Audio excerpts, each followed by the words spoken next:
about when the first negotiations started and just kind of follow us through and give us all the numbers exactly how they went down? Well, really, after the Memphis game on that Sunday, I went in and talked to Coach and talked to him about, where I thought we were and where I wanted us to get towards. And we really didn't get, his focus was on the games and, the opponents that we were playing. So it was a very high level discussion at that point, not necessarily down in the weeds. And so it really started on that Sunday after the Memphis game, when we got bowl eligible, and everybody could see the tangible result on the field. Jon, can you discuss the specific terms of the deal, the amount, the years, and what it means for the assistants? We're getting. We'll get the agreements printed for you now, so I'm hopeful like here shortly someone will bring those up. I won't get into all the specifics. I'll let you all kind of look through the contract, but it's we're backing him up to 5 years.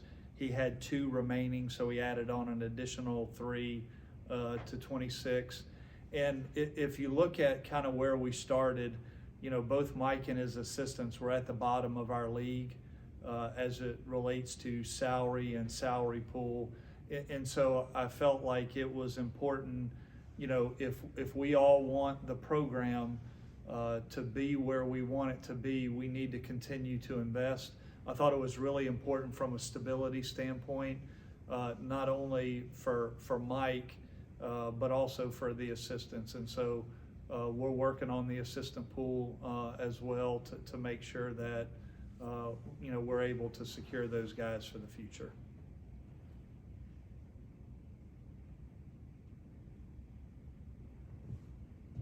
Not to take anything away from the day, but there's also been talk of a possible extension for you as well. Is that also in the works?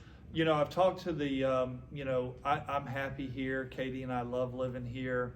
I really don't worry about those things. Like it just doesn't enter my mind.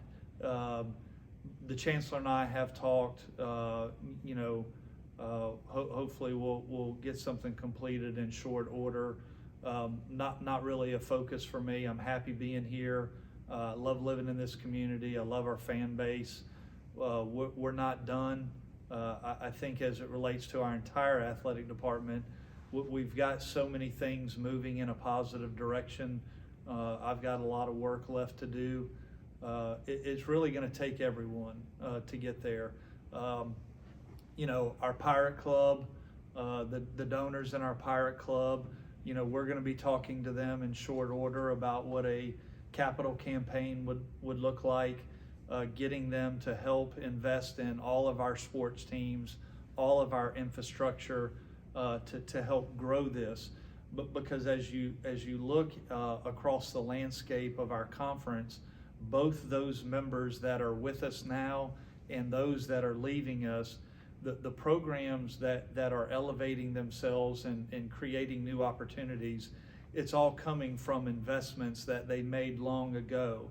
And I think back to like the University of Houston and where they are and the decision they made 10 years ago to really double down and invest in athletics. We're going to be talking to our donors in short order, through the Pirate Club about helping us invest in this entire athletic department to grow it where it really wants to be. What's the when you hear a coach of yours come up in some rumors, and what's the feeling and reaction like on your end, and does that kind of play a role in the timeline of all this happening? Well, it's interesting. Someone tweeted out something, someone with not a lot of followers, no one at ECU, but someone with not many followers, and it was on Sunday evening, and I really don't get much time off, and your phone starts blowing up from everybody of, is coach talking to a particular school or not? And it does, on some levels, aggravate you with having to deal with that. But the reality is, and I look at this with all of our coaches, it is a shared partnership with me. I get to share in the success of our programs, and when our programs aren't successful on the field, I share in that as well. Like, I wear it on my sleeve, I feel it. And so part of that shared partnership is an open line of communication.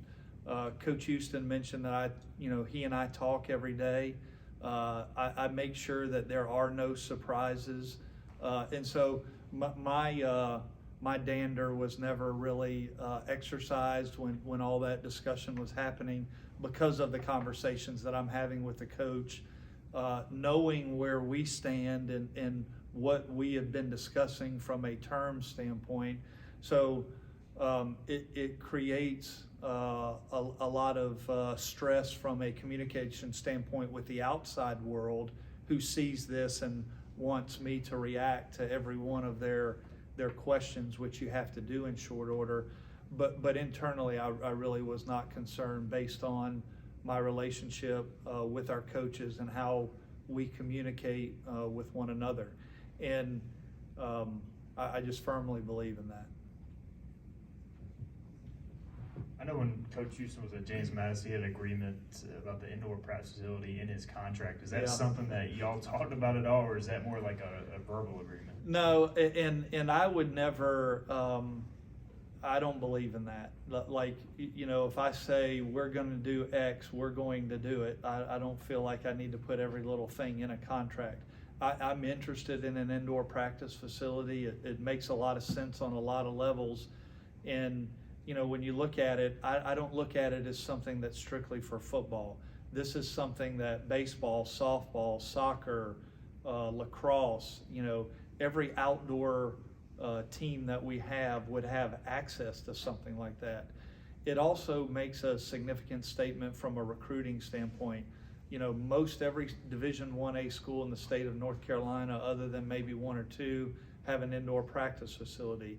And then I could rattle off a number of schools that have them that are not in as prestigious a league as we have. And so I do think it is a missing piece for us. It is not going to preclude us from continuing to win and promote our program, but I do think it's something that we need to start working towards. I'm not ready to launch anything today, but again, from a capital standpoint, we're going to get in front of our donors pretty quickly to help invest in all of our sports programs. Yeah, what's the buyout number now? There's again, you'll get the terms here shortly. It'll start at $2 million and come down $250,000 per year. John, have you had any conversations about the bowl game upon it being announced before the deadline? And then kind of a twofer, along with Ida's question about the indoor practice facility, you've also floated the name Vince McMahon recently, kind of on record, on camera. What is you said past administrations have attempted that on some level. Has there been any conversations recently about that approach? No conversations with Vince McMahon. Internally. None internal. I mean, obviously, we would love for Vince McMahon to be a part of East Carolina athletics. He brings, everybody wants to talk about his wealth, which certainly he's a wealthy individual. But I think somebody like that, being an alum, understanding Eastern North Carolina, the influence that they have is immeasurable. They could help us in so many ways. And I think back to other projects that I've been a part of where, I've worked with a very well-known individual that when you get connected with individuals like that, the people that they can bring to the table to help, it's in a pretty amazing process. So Vince, if you hear us, come home, we need you, and want you to be a part of the East Carolina athletic experime. What your previous question? About the bowl, just the bowl. Yeah, do you expect that bowl, before the deadline? Yeah, when we talked about the bowl game, I asked specifically, again, Military Bowl had the second pick in the AAC. We knew that the first pick, ESPN was gonna exercise with another bowl. So, I wanted to know if the military was solid with us, let's go ahead and announce it so we can, start our ticket sales. And our ticket sales have gone very well. I've been really pleased with where we are. Again, when you buy them from ECU, we get to keep the revenue on the ticket piece. So it really does help with the bottom line as individuals buy from us. I would anticipate as the ACC goes through their selection process, you know, could we find out before Sunday? I think it's possible, but I'm waiting really on that Sunday time frame before we really know who our opponent is. Anything else? Thank you. Thank you.